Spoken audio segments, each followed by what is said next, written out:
Okay, so this presentation is called The Educational Technologist as a Writer. It's part of an autobiographical series called Who is the Educational Technologist?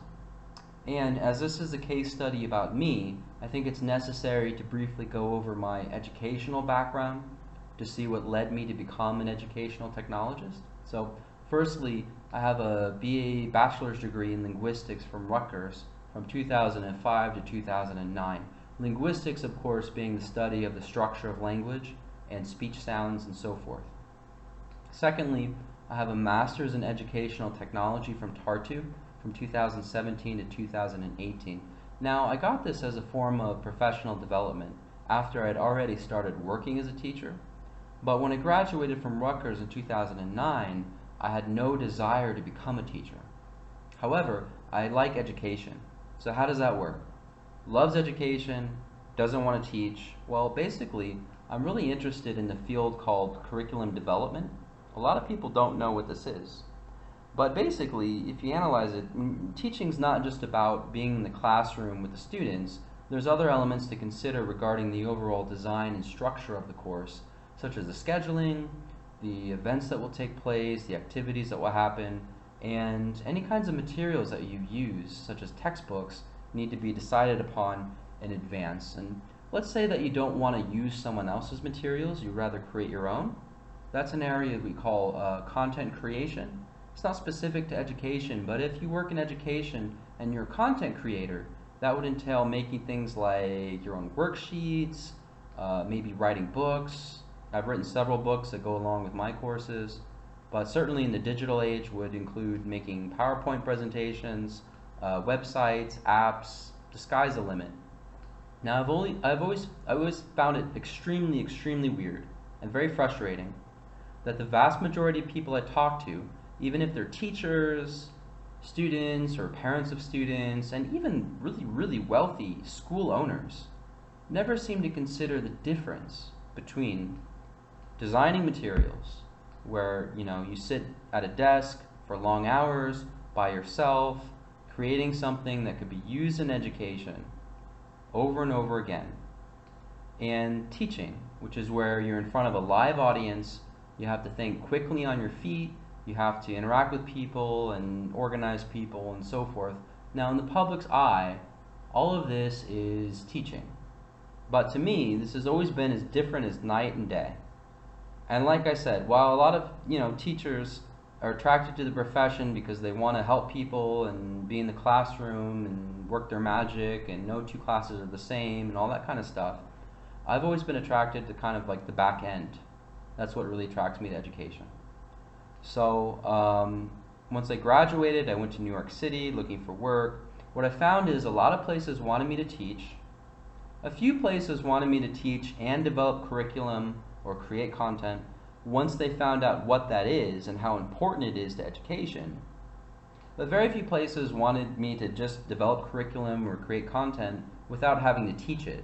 The idea being I could give it to someone else to teach. But in 2013, I started working at Kaplan as what they called a product developer, which basically means a curriculum developer or a content creator. And it's there that I stumbled upon test preparation, which is a really good fit for me.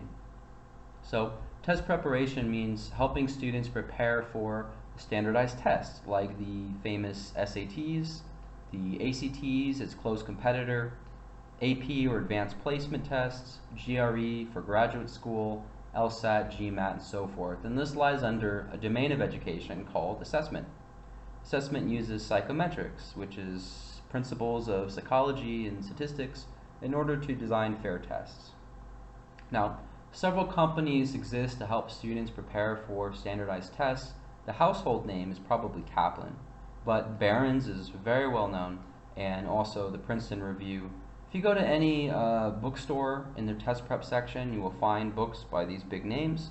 They also, as companies, provide classes and tutors and all kinds of things. And recently have branched out online and developed software to sort of help students track their progress and give them instant feedback and analyze their faults and their strengths and even provide virtual tutors. And they're not the only ones. There's been a couple of startups that have gotten really big and become their major competitors. Those would include Varsity Tutors, Prep Scholar, Prep Now, and so forth. Now, ironically, some of the people who make these tests also want a stake in the test preparation market. So there's a book written by the ACT company to help students pass the ACT test. And likewise, the ACT company has developed an online platform which is superior to just using a book. How do I know this? I mean, I actually learned this in a corporate training because I work for the ACT company, and we also have conferences and things like that. Now, when I say I work for the ACT company, I don't mean I work for the headquarters in Iowa. We're talking about a massive organization that buys several smaller companies and have offices all over the world, including China, which is where I'm located. Now, I live in a city called, well, I live in a province rather, called Shanxi. It means West Mountain, and the capital city here is called Taiyuan, which means the Great Plains between the mountains. It's not a very well-known city around the world. And actually, it's not even well-known inside of China. The only thing I could think of is that it did make international headlines a couple years ago when people here erected a giant statue of the US President Trump shaped like a chicken for the year of the chicken. But we're talking about a very, very big, very developed city, very modern. It's also very wealthy. And in case you didn't know, a lot of wealthy Chinese are sending their children abroad to be educated at top universities around the world. This is something that we call the Chinese college boom. You can read about it in the news. As you can tell by this article from the New York Times, unfortunately a lot of East Asian students and Chinese students have trouble when they go abroad for education, such as America, Canada, England, Australia, New Zealand, and so forth. I've actually picked out 3 key issues. The first is language barrier. Now, China has notoriously low English compared to the rest of the world, and in general, people here just don't speak English. And even if you can find someone who's conversational in English, there's a huge difference between conversational English and academic English, which is something that even native speakers struggle to acquire. Second is culture, and culture shock is always a problem. The third is academic background. Some students have very weak academic background. Other students, like the kind I teach, are very privileged. They've been to boarding schools, they've had all kinds of tutors, and their academic background is very strong. But you always run the risk of the academic background being different. So Chinese students tend to learn different history, different politics, and you need to get them up to speed with their future Western peers. Several services exist to help students adapt to education in the West. The first is college consulting firms. These companies spend a lot of energy ensuring that students get into the university of their choice. Second is test prep mills and cram schools, as they're called. They focus on helping students pass standardized tests. Ideally, the student should get a good score, but a lot of these tests are a skills test, and skills, by definition, take a long time to master. So really, they focus on getting the students' knowledge well enough to pass the test in a short period of time, and unfortunately, it doesn't allow them to get a really high score usually. The third kind is preparatory programs. These take a more holistic approach, and they are effective in getting students skills they need and passing the test with really good scores. And they focus on, a lot of these are dual immersion or full immersion programs that help students use English in a variety of different settings, both academic and in daily life. I actually work for this kind. I work for a preparatory school called Vantage Academy, very prestigious. We have the best students from the local area, certainly the wealthiest students. I wouldn't say that the wealthiest students are necessarily the best students, but they're definitely very, very advantaged. That's why we call it Vantage Academy. It's located in the campus of the beautiful and historic Taiyuan University of Technology, and we have an enrollment size of about anywhere from 10 to 20 students each year. These are high school seniors. We also have a pipeline of younger students that we teach. There's about 4 to 5 teaching staff, several office and marketing staff. The offices are really fancy. The building, as you can see, is quite opulent, and our classrooms are equipped with the latest technology. We have projectors. Students use their own PC computers, but they have devices, laptops, iPads, and so forth. Very, very modern. But like I said, my job is specifically to prepare students for the ACT test, and the ACT test consists of 5 parts. The first part is English, and this essentially means grammar, punctuation, and just the overall mechanics of the language. This is where my degree in linguistics really comes in handy. Second is math, things like algebra, geometry, and so forth. Even if the students are good at math, the difficulty comes with reading the math questions in English, especially word problems. Third is reading. This is by far the most difficult for the students. Like English, you have to read English passages. However, you focused on reading comprehension. So you have to read a lot in a short period of time and understand everything in order to answer the questions correctly. You also have to worry about literary devices and artistic use of language.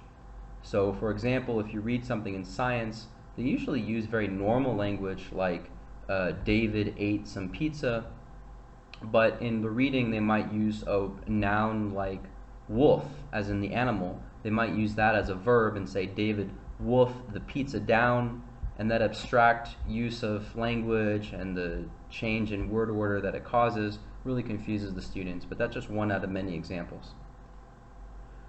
Fourth is science. You never know what's going to be on the science section. Could be chemistry, could be biology, could be genetics, who knows. And finally, there's a writing section. Here's a look at the tests: English, science, and math. So the difficulty here for me as a teacher is twofold. Number one, I have to explain to the students the grammar in a way that makes sense to them in the context of their own language, Chinese, because they're essentially translating concepts from Chinese to English, from English to Chinese. And the standard advice that you find in preparatory materials doesn't really work for them because it's geared towards native speakers. So they'll say things like, use your ear or use your intuition to find the right answer. Obviously, non-native speakers have no native speaker intuition. So I have to explain everything in terms of nouns, verbs, clauses, and so forth in order to help the students get the right answers. But that's not it.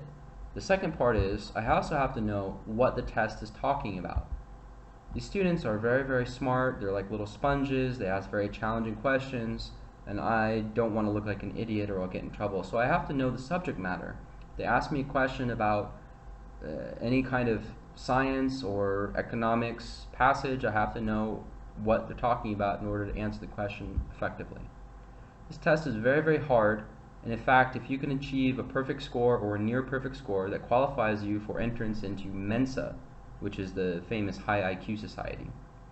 Now, at this point you might be thinking, blech, I don't even want to take this test, and the thought of teaching it makes me want to vomit.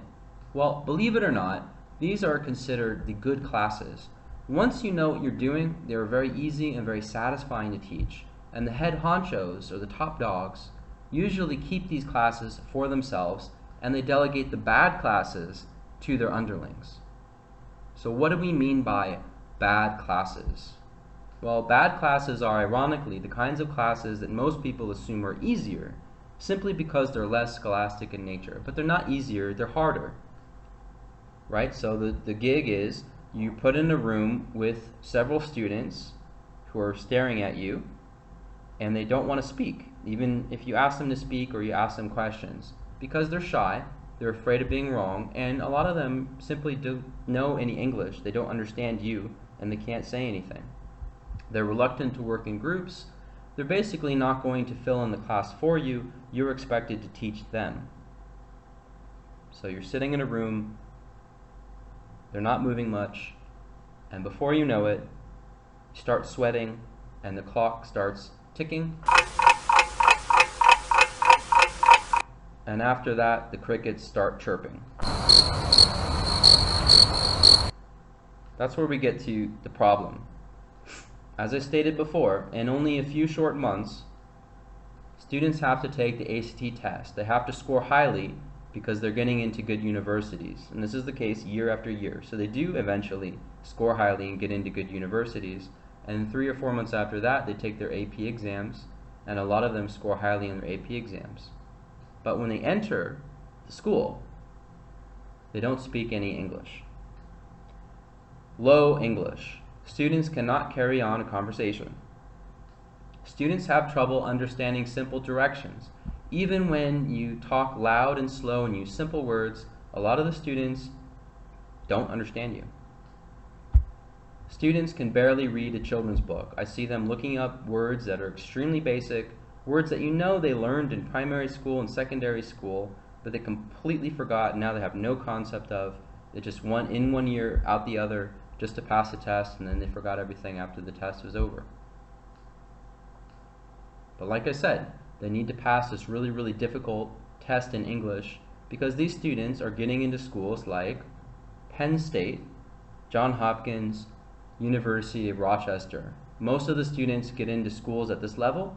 These are not bad schools. And some of the students, the top students, end up going to Ivy League schools like Columbia, Yale. We even had a student get into Harvard.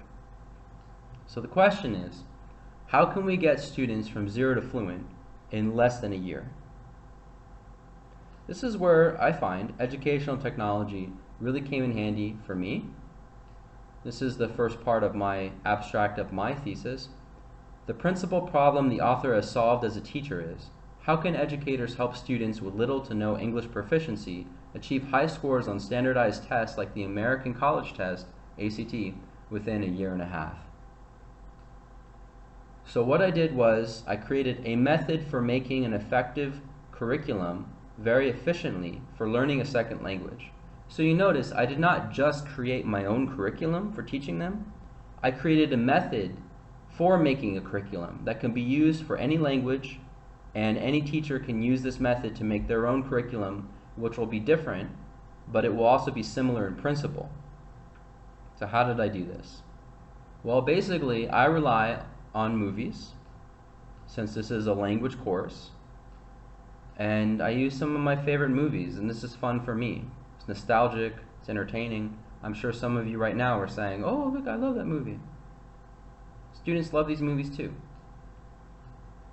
Obviously, movies allow you to listen, watch, and read in the case of subtitles. I'm not the first teacher who thought of showing movies to ESL students.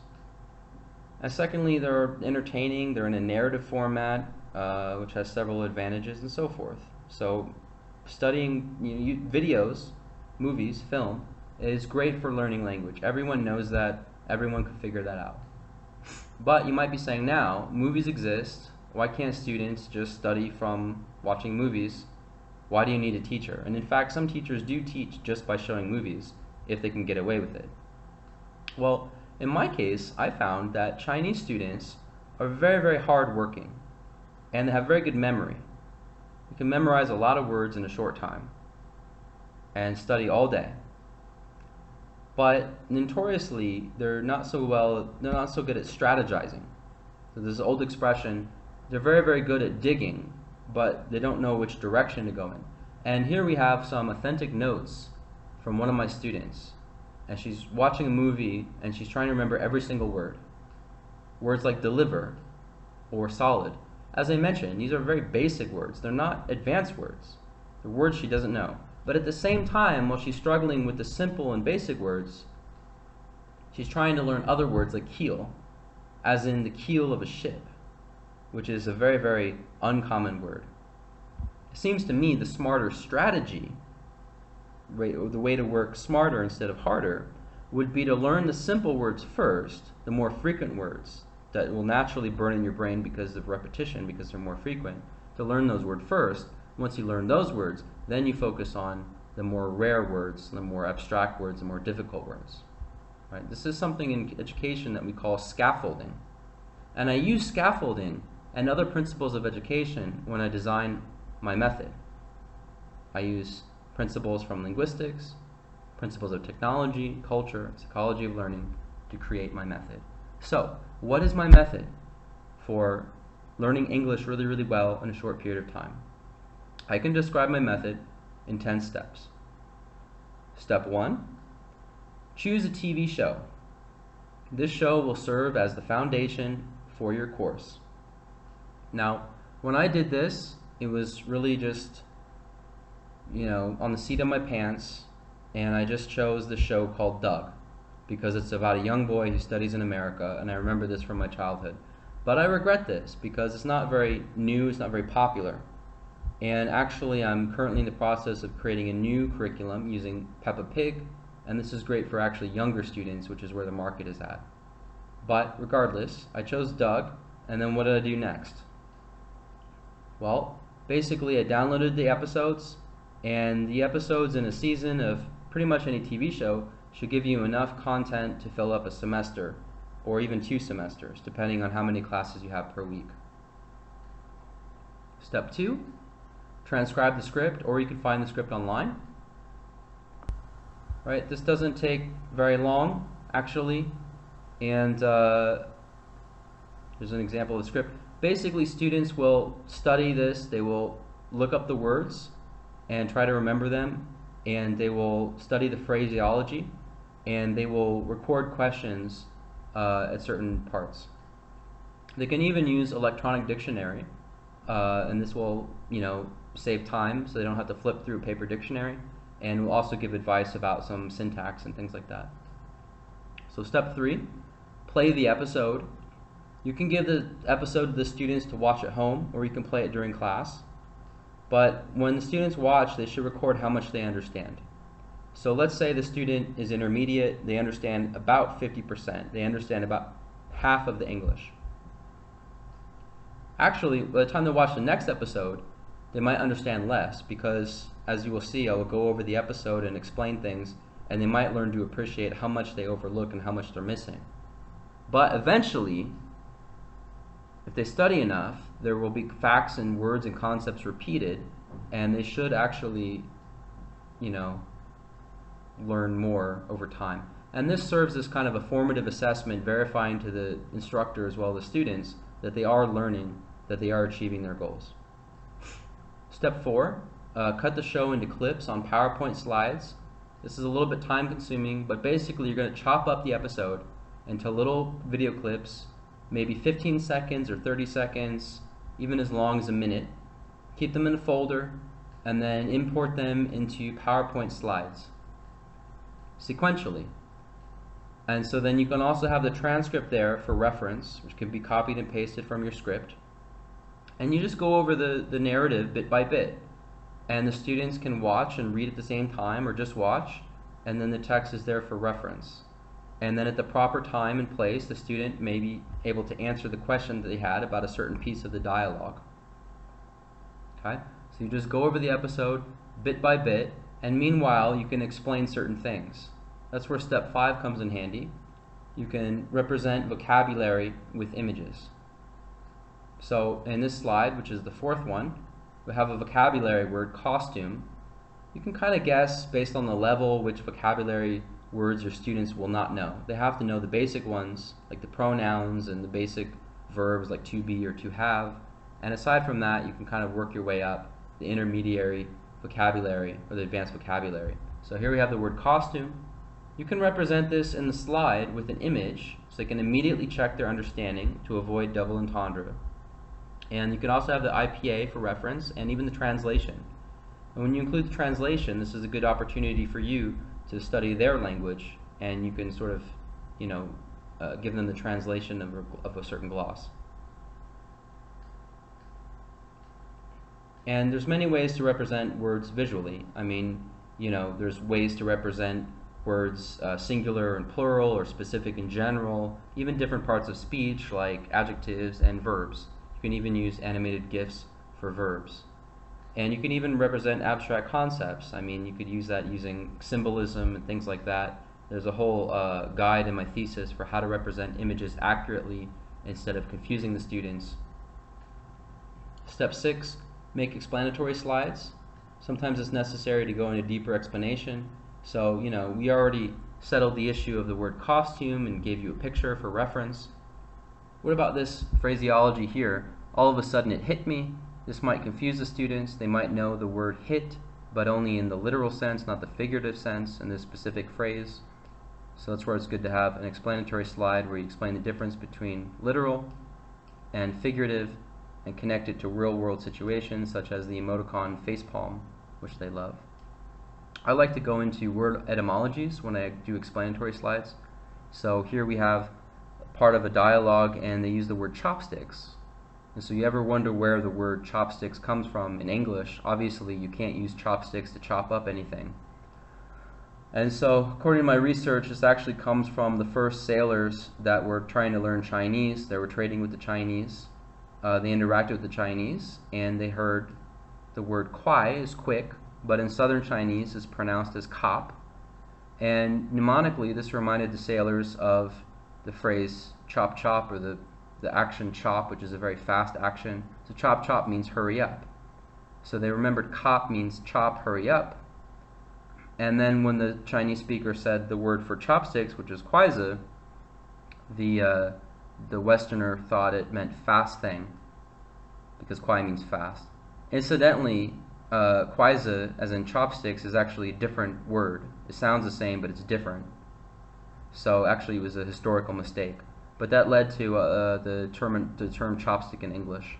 So this is fun to explain to the students. It helps them practice their English listening. Now you might be thinking at this point, if you're a teacher, you shouldn't talk. It's too didactic. Teachers should not talk. This lesson should be more student-centered. You might want to take a flipped classroom approach, give the students the PowerPoint to study at home, make the class time all about activities. But actually, I might disagree with you there. There is a need to be a little bit didactic when you're dealing with these specific students in this cultural context. What we're talking about here is something called direct instruction. This is from John Hattie in 2009, who wrote a famous book on education. Defending direct instruction, he says the underlying principles of direct instruction place it among the most successful of outcomes. He said don't confuse it with being didactic. And direct instruction really works well with Chinese students. There's evidence from certain books and certain people, such as Andreas Schleicher from Pisa. Step 7. Pepper the slides with video clips. Obviously, if you just explain stuff, it gets a little bit boring, and you might want to spice things up a bit by playing videos. Videos offer an entertaining break from the lesson, and they prove that the English that I teach is authentic, and the same thing they learn in my class will help them understand a movie, which will help them understand conversation, which will help them on a test. So it's really easy to plug the video clips, so it's really intuitive. So here we have the word confetti. It's obviously a word they probably don't know if their English level is low. We have an image representing it, the IPA and the translation. That's probably not enough. Maybe we also want to have a video where we prove this is a real word, it's useful in everyday life, and by showing the video we give the students additional listening practice, and you can use something that's very popular such as the Big Bang Theory. Did you know the singular of confetti is confetto? Interesting. And when would you use the singular? I'm glad you asked. Amy, you have a confetto in your nose. No. Other side. There you go.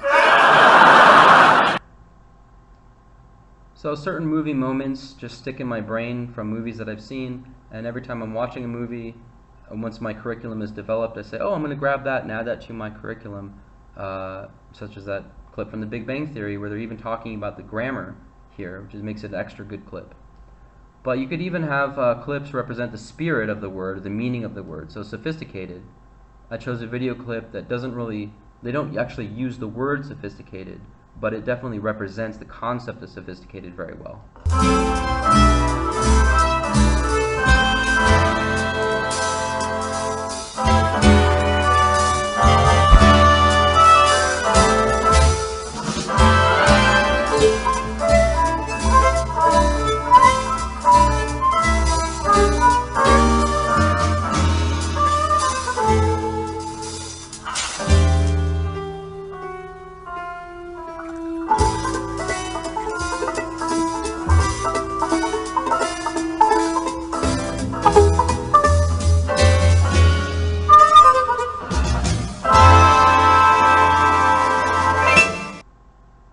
So as you can tell, that gave you an entertaining break from this lesson, and also for the students, if it's a funny clip, it will get them laughing, and then if the student doesn't understand, that'll motivate them to learn English better. Step 8, write an accompanying workbook. It is not hard once you get everything ready. you do everything right to write a workbook that the students can use, and this saves time for you as a teacher because you can go over the workbook exercises and whatnot. So here's some screenshots of the book that I wrote that goes along with my PowerPoints. It gives all the important vocabulary and several sections that branch off into certain major topics, and it gives the students some exercises like matching, and here we have some matching exercise.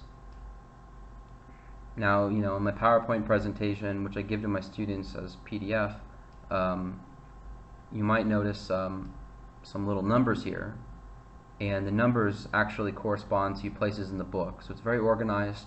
So here we're teaching the word volcano. Interestingly enough, the English word volcano comes from the Greek god Vulcan, the god of fire, Hephaestus in Greek, Vulcan in Roman, I believe, Latin. There's a lot of words in English that come from mythology, and this is something that really interests the students. So to learn more, there's a little annotation 3.4. They can turn to section 3.4 in the book and read more about mythology and expand their knowledge. Again, this gives them extra reading practice. It could also remind them of things that you said in class in case they didn't catch it if their listening is low. All the students have different strengths and weaknesses. Some students are better at reading, some students are better at listening, and so it's good to give students the same information in different forms. Step 9, design various activities. Now, my method, it doesn't replace the need for activities. If you like to do activities for a teacher, or if you find it helpful or whatever, you're free to do that. It just gives you something to fall back on in case the students don't want to do activities and you're not sitting there like an idiot. It gives you a default, and the default does help the students. I think balance is key. But you can design various activities that really mesh well with this course and the subject matter of this course, no matter which TV show you choose. And then we have the normal activities, of course: drawing, charades, directions. These give students a chance to use whatever they've learned, so they learn a little bit, and then they can use whatever they've learned. But I like to do something a little bit atypical, and I like to envision what I do is, instead of something passive where they simply stare at a screen and try to absorb the information, try to make the things on the screen jump out at you, like a virtual reality or 5D kind of thing. I'm really into 5D, and that's really big in China, and make things more active. So here we have a lesson where they mentioned fish, and it's a good opportunity to teach students all the different kinds of fish and their names in English.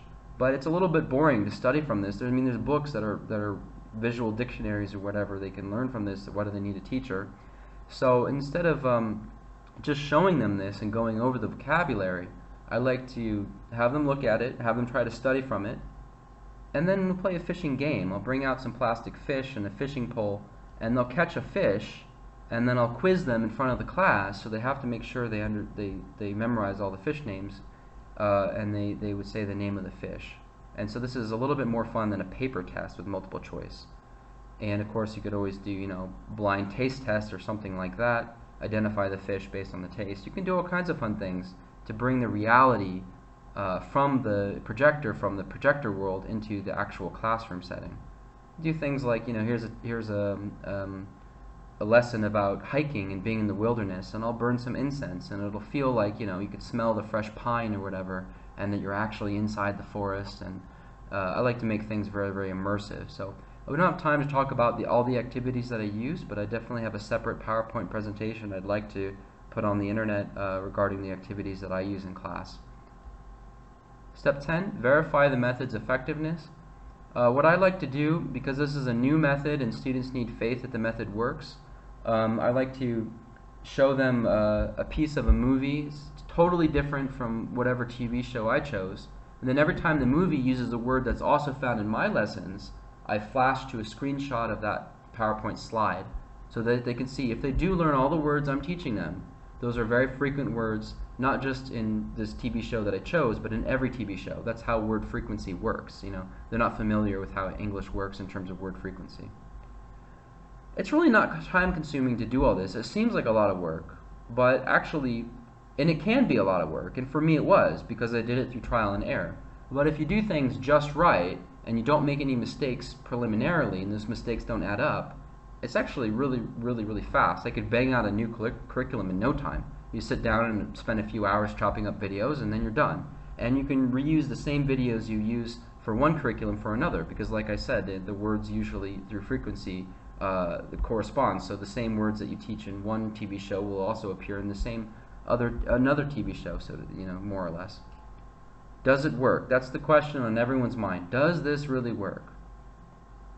Well, the question is, I'm not sure how well it works specifically in improving the students' test prep scores. I know that the students score highly on these standardized tests. I know that they get into really good universities. But it's really hard to isolate the effect of my class in particular on their scores and on their acceptance, because they've had all kinds of different teachers, they're of all kinds of different backgrounds, motivation levels, and so forth. So it can be done, but it's an impossible undertaking. But I will tell you this much. From my graduate research, I have ascertained 3 things. Number 1, all the students agree that this class is very different from other classes. They've never seen anything like this, and that's very risky. So the question now is it different in a good way or is it different in a bad way? Students like this class more than other classes. They think their other classes are boring. They really, really, really look forward to my class, and they like my class. Third, students do believe that this class helps their English. It's not just entertaining them, but they also do believe, they report very specifically, in very specific ways, this class has improved their English in a short amount of time. So it's difficult to go into detail about how I prove these 3 things, but if you'd like more information, please refer to my thesis. I worked very hard on it. A method of rapid curriculum development for foreign language teaching is through the University of Tartu, but you can contact me directly for any further questions. But after you watch my presentation, thank you very much. I would love to hear any reactions that you have so I can modify this particular presentation, because I want to create a new one for use on YouTube that's more professional with less echoing and less stuttering and stuff like that. But thank you for watching, and if everything goes well, I should be there with you right now. And please tell me what you think and ask me any questions or anything like that.